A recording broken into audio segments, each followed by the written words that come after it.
नमस्कार, अपना एमपी आप देख रहे हैं और आपके साथ मैं हूं पुनीत। और खबरों की शुरुआत करेंगे और बड़ी खबर की बात करेंगे जो कि सिंगरौली से इस वक्त आ रही है। यहां पर तालाब में डूबने से 3 बच्चियों की मौत हो गई है। नहाने के दौरान यह हादसा पेश आया है। तीनों बच्चियां सगी बहनें थीं। बैढ़न थाने के बरहपान गांव की यह घटना है। तीनों बच्चियों के शवों को निकाल लिया गया है और पुलिस जांच में जुटी है। तो ये दर्दनाक हादसा पेश आया और 3 लड़कियों की मौत हो गई। तालाब में नहाने के लिए गई थी 3 बच्चियां और ये सगी बहनें थीं। नहाने के दौरान यह हादसा हुआ और तीनों बच्चियों की मौत। सिंगरौली से बड़ी खबर, तीनों के शव बरामद कर लिए गए हैं और पुलिस जांच कर रही है। बैरहपान गांव है, बैढ़न थाना अंतर्गत आता है ये। यहां पर ये घटना सामने आई है। तालाब है जहां पर बच्चियां नहाने के लिए गई थीं और तीनों बच्चियों की मौत हो गई। तीनों सगी बहनें थीं और इस घटना के बाद पूरे गांव में मातम है। और सिंगरौली से ये बड़ी खबर इस वक्त आपको बता रहे हैं। बैढ़न थाने के बरहपान गांव में ये दर्दनाक वाकया पेश आया जहां पर बच्चियां तालाब में नहाने गई थीं और इसी दौरान हादसे की शिकार हो गई। तीनों बच्चियां डूब गईं। डूबने से तीनों की मौत हो गई। सगी बहनें थीं। शव निकाल लिए गए हैं। पुलिस जांच कर रही है। बरहपान गांव की ये घटना के बाद यहाँ लोगों का हुजूम उमड़ पड़ा और पूरा गांव गमगीन है। और इस वक्त हमारे साथ संवाददाता राज जुड़े हुए हैं। क्या जानकारी है राज? पुनीत जी, ये बेहद गमगीन करने वाला मामला है। बैढ़न थाना का ये बरहपान गांव है। यहाँ पे 3 सगी बहनें एक तालाब में नहाने गई थी। हालांकि कल तक तालाब में पानी कम था, लेकिन जिस तरह से कल तेज बारिश हुई थी, तालाब में पानी ज्यादा था, तो बच्चियां वहां नहाने गई थी। उनके साथ में कोई नहीं था परिवार का। तो ये तीनों बच्ची एक एक करके तालाब के गहरे पानी में चली गई नहाते हुए और ये इसके बाद तीनों बच्चियां तालाब में डूब गईं। जब काफी देर तक बच्चियां घर नहीं पहुंची तो घर के जो परिजन थे और आसपास के लोग थे, उन्होंने बच्चियों की तलाश शुरू की। तो बच्चियां तालाब में नहीं मिली और उनकी तालाब के पानी में ही जो स्थानीय लोग थे उन्होंने तलाश शुरू की। तो तीनों बच्चियों के सब उस तालाब में मिले हैं और मौके पर पुलिस को भी सूचना दी गई है। पुलिस भी मौके पर पहुंची हुई है। इनके जो बच्ची के पिता हैं अशोक गुर्जर, वो लगभग 2 घंटे से बेहोशी की हालत में हैं और पूरे गांव में ही इस तरह से मातम छाया हुआ है और पुलिस के वरिष्ठ अधिकारी मौके पर पहुंचे हुए हैं। जी, शुक्रिया आपका इस जानकारी के लिए। तो बेहद दर्दनाक ये वाकया पेश आया।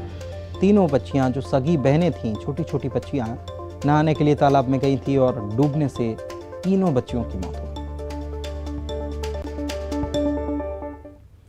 प्रधानमंत्री मोदी से मुख्यमंत्री शिवराज सिंह चौहान ने कोरोना के हालात को लेकर फोन पर बातचीत की है और बढ़ते रिकवरी रेट और घटते पॉजिटिविटी रेट की जानकारी दी है। किल कोरोना अभियान, corona curfew, corona volunteers, isolation centre, प्रदेश में बने कोविड केयर सेंटर के बारे में भी प्रधानमंत्री को जानकारी दी गई। अस्थायी कोविड अस्पतालों के निर्माण के लिए सरकार के प्रयास, जन जागरूकता अभियान, योग से निरोग अभियान की प्रगति के बारे में चर्चा की गई। मुख्यमंत्री ने प्रधानमंत्री को रेमडेसिविर इंजेक्शन और ऑक्सीजन की उपलब्धता, प्रदेश में बनाए जा रहे नए ऑक्सीजन प्लांट्स की विस्तार से जानकारी भी दी। प्रधानमंत्री ने प्रदेश सरकार के प्रयासों पर संतोष व्यक्त करते हुए केंद्र के द्वारा हर संभव मदद का आश्वासन दिया।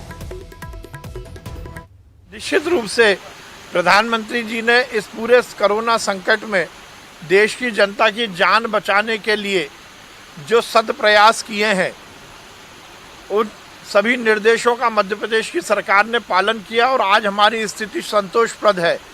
माननीय मुख्यमंत्री जी लगातार प्रधानमंत्री जी से चर्चा करते हैं, जहां सहयोग की अपेक्षा है वो सहयोग भी लेते हैं और केंद्र सरकार के सभी दिशा निर्देशों का हमारी सरकार पालन करती है। सीएम शिवराज सिंह चौहान आज सीहोर के बुदनी में निर्माणाधीन कोविड केयर सेंटर का जायजा लेने पहुंचे।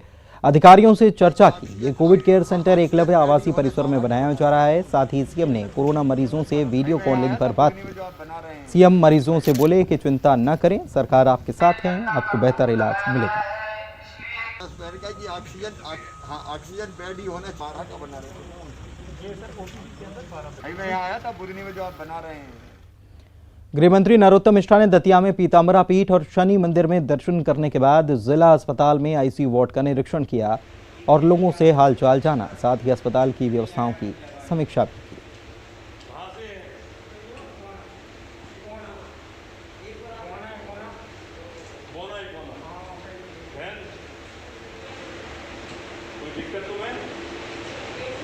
नहीं खाने की, भोजन की, दवाई की, कोई पैसे मांग रहा हो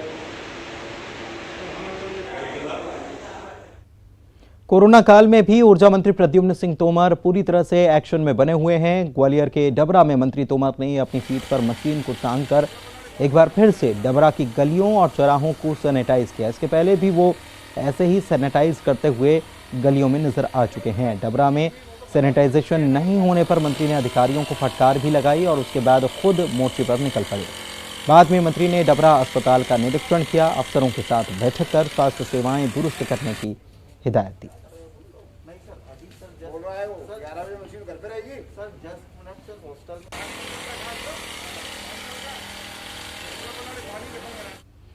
और जबलपुर से बड़ी खबर आपको बता रहे हैं। दमोह उपचुनाव के नतीजों पर अभी भी बीजेपी में रार जारी है। अब बीजेपी के विधायक अजय बिश्नोई ने इसको लेकर एक ट्वीट कर दिया है। उनका ट्वीट जो सामने आया, इसमें बिश्नोई ने लिखा है कि चुनाव की हार की जिम्मेदारी क्या टिकट बांटने वाले और चुनाव प्रभारी भी लेंगे।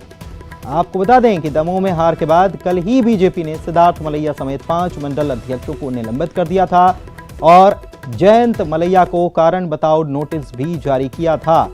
इसके अलावा जिले के एसपी और कलेक्टर का भी तबादला कर दिया गया था।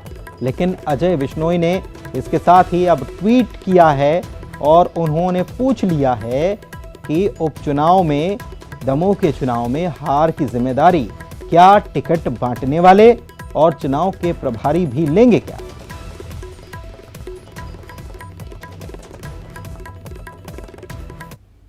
और दिल्ली से बड़ी खबर आपको बता रहे हैं। कोरोना से लड़ाई में एक और दवा को मंजूरी दे दी गई है। यह दवा डीआरडीओ के द्वारा विकसित की गई है और एंटी कोविड दवा ये बताई जा रही है, जिसको मंजूरी दे दी गई है। डीजीसीआई ने आपातकालीन उपयोग के लिए इसे मंजूरी दे दी है।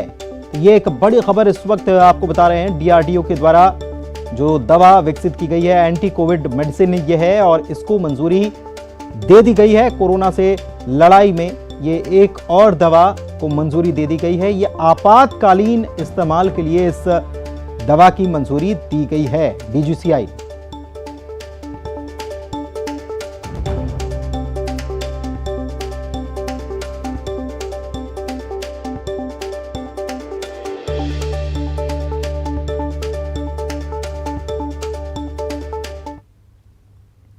इधर मुरैना में 2 गुटों में संघर्ष हो गया। शहर में कल एक गुट ने तोड़फोड़ और मारपीट की थी और आज दूसरे गुट ने जमकर उत्पात किया और बसों में तोड़फोड़ की। उपद्रवियों ने एक महिला और एक युवक के साथ मारपीट की। ये पूरी घटना सीसीटीवी में कैद हो गई। सिटी कोतवाली के बनखंडी रोड पर यह उपद्रवियों का उत्पात देखने को मिला। इस घटना के बाद पुलिस पर भी सवाल उठ रहे हैं, क्योंकि कोरोना कर्फ्यू लगा हुआ है। इसके बावजूद कैसे इस तरह की घटना हो जा रही है।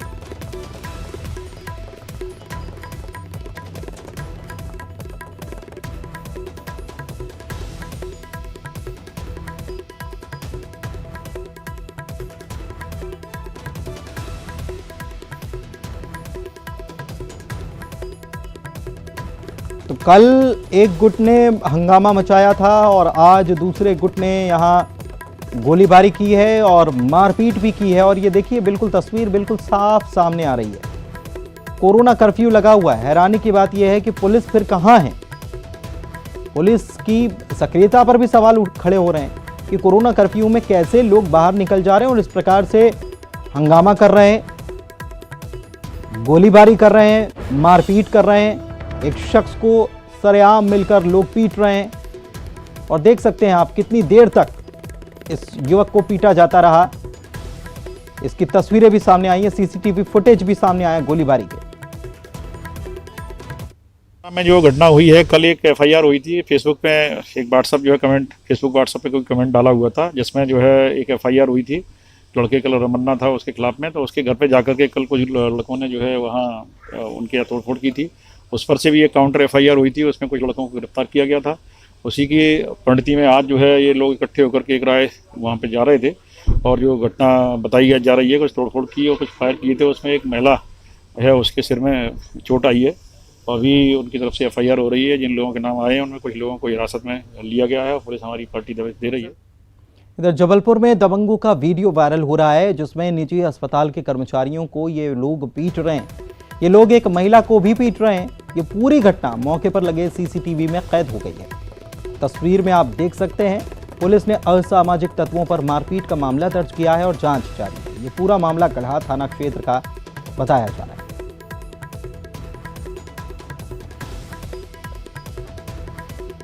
साढ़े 10 बजे की बात है। हमारे हॉस्पिटल का मैनेजर शिवरंजन भुजबल जो कचरे को लेकर विवाद हुआ था। शाम को 7 बजे भी वो लोग आए थे तो गाली वाली लेके चले गए थे। इसके बाद वो धमकी देके गए रात को 10 बजे के हम लड़के लेके आएंगे। रात को 10 बजे असामाजिक तत्व कुछ आए, औरतों को लेके आए, बाहर मारपीट की। इसके बाद जैसे हमारा कर्मचारी अंदर गया तो अंदर भी तोड़फोड़ करते हुए मारपीट की उन्होंने।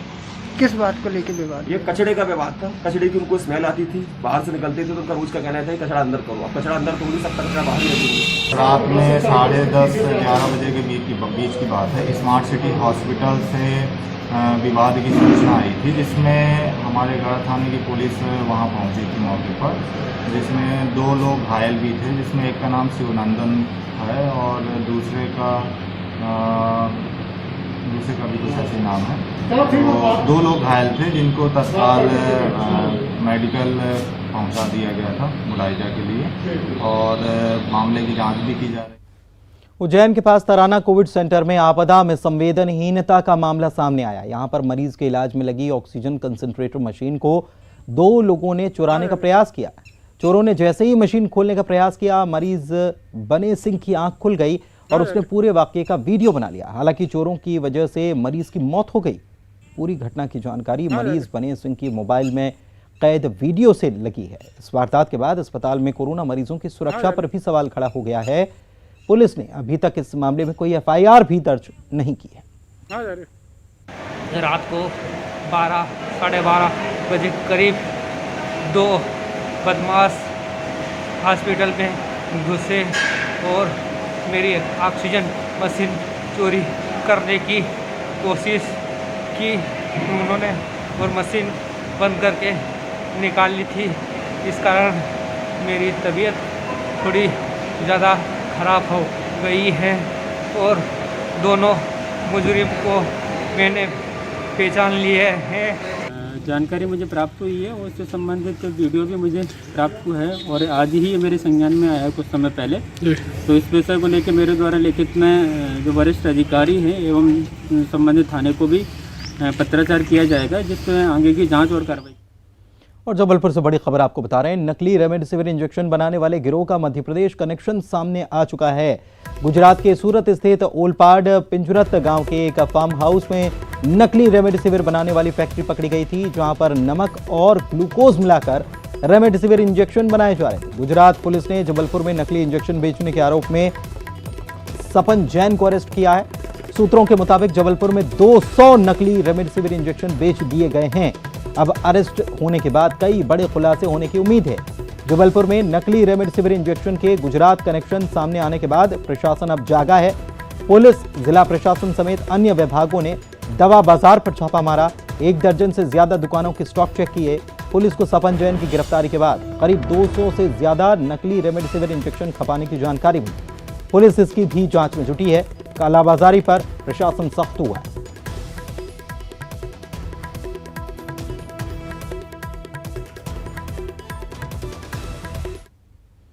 और वहीं कल इंदौर में विजयनगर पुलिस ने रेमडेसिविर इंजेक्शन की कालाबाजारी करते 2 आरोपियों को गिरफ्तार किया था। गुजरात के मोरबी से नकली इंजेक्शन लेकर ये आरोपी आते थे। विजयनगर पुलिस अब तक 11 आरोपियों से 14 इंजेक्शन बरामद कर चुकी है। गुजरात में नकली फैक्ट्री चलाने वाले आरोपी को गुजरात पुलिस ने पहले ही गिरफ्तार कर लिया है। इंदौर पुलिस भी रिमांड पर लाकर आरोपी से पूछताछ करेगी। फिलहाल पकड़े गए 2 आरोपियों में से एक आरोपी अस्पताल में डॉक्टर है। सोशल मीडिया पर मदद के नाम पर संपर्क कर ये महंगे दाम में इंजेक्शन बेचते थे। इधर आज इंदौर में महंगे दाम में ऑक्सीफ्लोमीटर बेचने वाले आरोपी को राजेंद्र नगर पुलिस ने गिरफ्तार किया। 7,000 रुपए में ये ऑक्सीफ्लोमीटर बेच रहा था। आरोपी यतीन्द्र वर्मा कांग्रेस का कार्यकर्ता भी बताया जाता है। आपको बताएं कि थाना प्रभारी ने खुद के परिवार के सदस्य के बीमार होने का हवाला देकर आरोपी से ऑक्सीफ्लोमीटर मंगाया था। डिलीवरी देने आते वक्त पुलिस ने आरोपी को गिरफ्तार किया।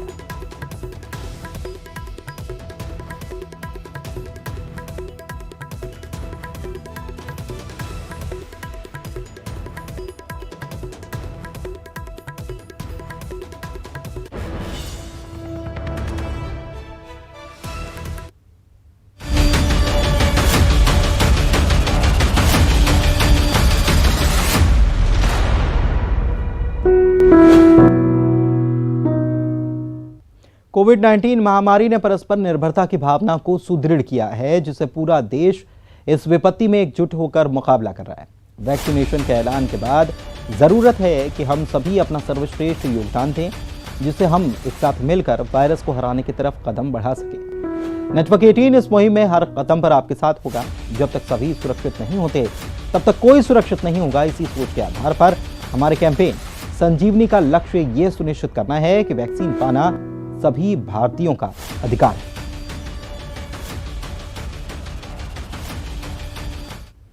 नेटवर्क 18 ये सुनिश्चित करना चाहता है कि हर भारतीय को कोविड-19 टीकाकरण मिले। टीकाकरण जागरूकता बढ़ाने के लिए नेटवर्क 18 और फेडरल बैंक की पहल संजीवनी अ शॉट ऑफ लाइफ को सपोर्ट करें। Health expert Apollo 24/7। यहां रुकना है ब्रेक के लिए।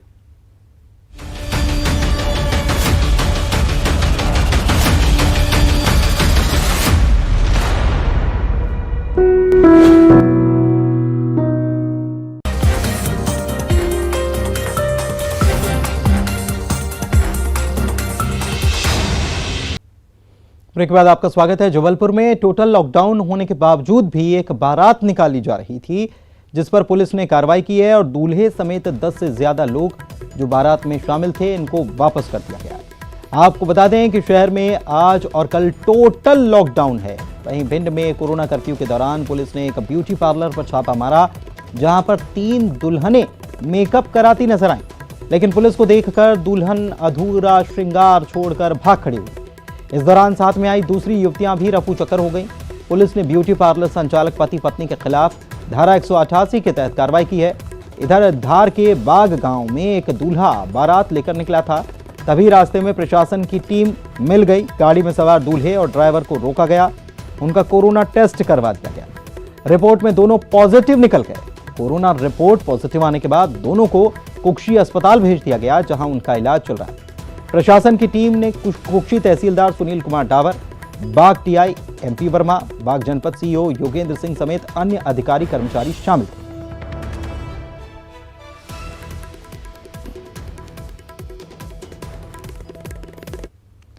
तो जा रहे थे बारात लेकर, ससुराल पहुंच गए अस्पताल। धार के गांव बाग की बात, 2 वाहन पर बारात ग्राम काबरदा से पिपरी जा रही थी। प्रशासन की टीम बीच में मिली और फिर क्या हुआ देखिए जरा।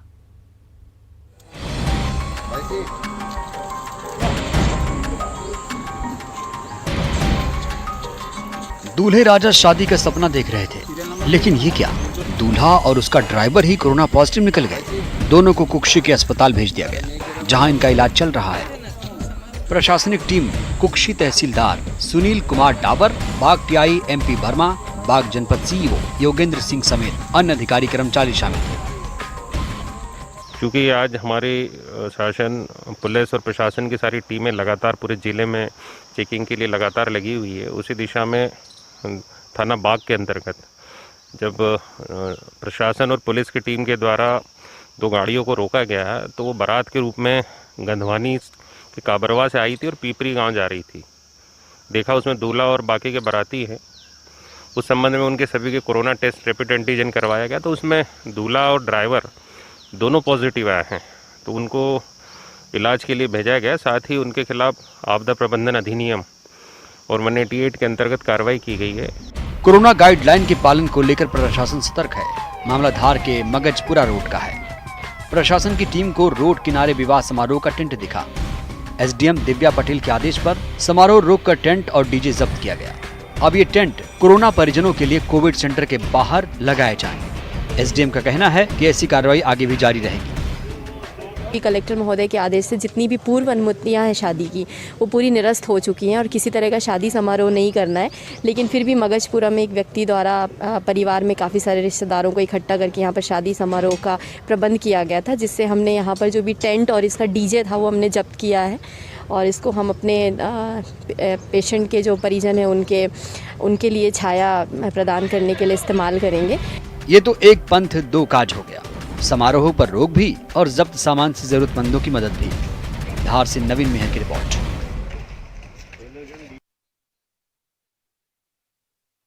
और जबलपुर में भले ही जनता कर्फ्यू लगा है, लेकिन इसके बावजूद पब्लिक है कि मानने के लिए तैयार नहीं। मिलौनीगंज इलाके से लेकर चार खंबा इलाके का वीडियो सोशल मीडिया में जमकर वायरल हो रहा है, जिसमें नियमों को ठेंगा दिखाया जा रहा है। पूरा मार्केट खुला है और दुकानों में जमकर खरीदारी भी चल रही है। लोगों को न पुलिस का डर है और न ही कोरोना का संक्रमण। वहीं छतरपुर पुलिस ने बड़ी कार्रवाई करते हुए करीब 200 लोगों पर 188 धारा के तहत मामला दर्ज किया। ये सभी लोग दो अलग अलग मस्जिदों में नमाज पढ़ रहे थे। जिलों में महामारी के चलते कोरोना कर्फ्यू लगाया गया है, इसके बावजूद ये लोग मस्जिदों में नमाज अदा करने पहुंचे।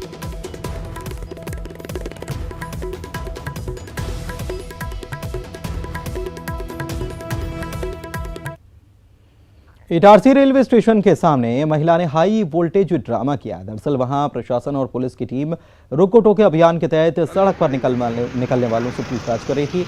इसी दौरान कार में सवार महिला को एसडीएम और तहसीलदार पूनम साहू ने रोका, जिसके बाद महिला आग बबूला हो गई और एसडीएम तहसीलदार से बदतमीजी से बात करते हुए भड़क उठी। करीब 15 मिनट तक ये महिला का ड्रामा चलता रहा, जिसके बाद एसडीएम ने महिला को थाने भेजकर चालान कर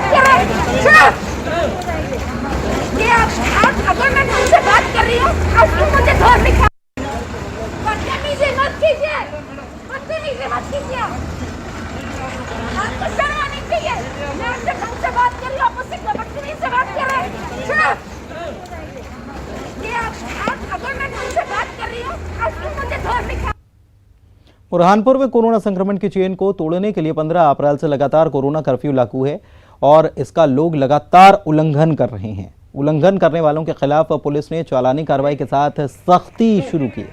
मॉर्निंग वॉक, जिम और स्पोर्ट क्लब जाने वाले युवाओं को पुलिस ने कोरोना कर्फ्यू का उल्लंघन करने के आरोप में चलित बस बनी अस्थायी जेल में बैठाया और सभी को नेहरू स्टेडियम पर लाया गया, जहां करीब 1 घंटे तक इनसे कसरत कराई गई। देवास में भी पुलिस बेवजह घूमने वालों पर कार्रवाई कर रही है। हर चौक चौराहे पर पुलिस तैनात है और बेवजह आने जाने वाले लोगों पर कार्रवाई जारी है।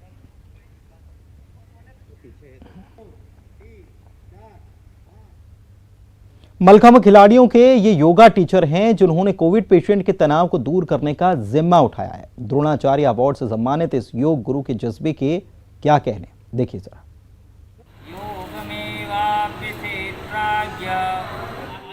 प्रार्थना के संग कोरोना से जंग, योग सवारेगा शरीर का तंत्र, मन पर किया जो कंट्रोल तो बीमारी नहीं होगी अनकंट्रोल, योग से दूर रहेंगे रोग, जीत का यही है मंत्र। ऐसी ही उम्मीद भरी सुबह होती है उज्जैन के पीडीएस ग्राउंड के इस कोविड सेंटर में, जहां कोरोना संक्रमित मरीजों को रहता है उनके योग टीचर योगेश मालवीय सर का इंतजार, जो इस महामारी में योग के हथियार से कोरोना पर वार कर रहे हैं। प्रदेश के एकमात्र द्रोणाचार्य अवार्डी योगेश मालवीय, जो योग से महामारी में मानवता की सेवा के मिशन में जुट गए हैं। विभिन्न संस्थाओं द्वारा इस वैश्विक महामारी के अंतर्गत अपने स्तर से कई प्रयोग किए जा रहे हैं। मेरे द्वारा भी योगासन की निःशुल्क क्लास चलाई जा रही है। काम के लिए जज्बा और जुनून देखिए, खुद ही निकल पड़े इंसानियत की इस राह पर। रोजाना सुबह घर से कोविड सेंटर पहुंचते हैं और शुरू हो जाती है उनकी मरीज के दिल और दिमाग को तंदुरुस्त करने की ये क्लास, जो कोरोना के मरीजों का मनोबल बढ़ा रही है। मरीजों के चेहरे पर ये इत्मीनान और तसल्ली देख रहे हैं ना, ये इस कोशिश का ही नतीजा है। कई सामाजिक संस्थाओं, सेवा भारती व प्रशासन के द्वारा उज्जैन पीटीएस मक्सी रोड पर एक अस्थायी कोविड सेंटर खोला गया है, जिसमें 100 से अधिक बेड लगाए गए हैं। वर्तमान में अभी 40 कोविड पेशेंट वहां पर एडमिट हैं। उनको मेरे द्वारा निःशुल्क योग प्रशिक्षण दिया जा रहा है। योगेश मालवीय, मलखंभ खिलाड़ी। और इसी के साथ बुलेटिन में इतना ही। नमस्कार।